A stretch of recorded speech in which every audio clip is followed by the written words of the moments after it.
Katrina with Blunt TV's Capital Cannabis Corner here with Amy Jenkins, and we're talking about some updated recent news in the space of veterans being impacted. GI Bill. Really quickly, give us an update on that, Amy. Yeah, sure. So we saw some news stories that came out last week, and so we talked about it.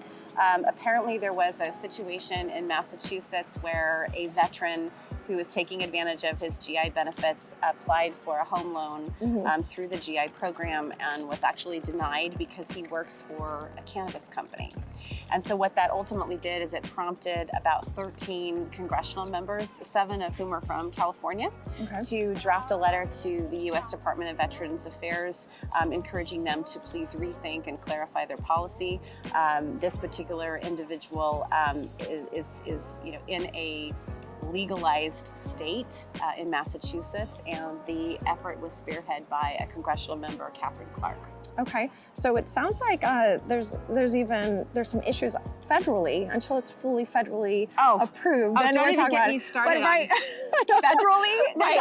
Until it's actually federally, it Yeah. seems like there's always something's always popping up, and now it's impacting veterans. So if people want to get more information or continue to follow this, or if they're veterans even in California, what do you recommend? Well, I think what we want to do is we want to see what sort of correspondence comes out of the Department of Veterans Affairs, and I will certainly be tracking that. Right. There were a sizable number of congressional members from California that took a real interest in this once that information was available. And so I think it's really important that we wait and see what the Department of Veterans Affairs does.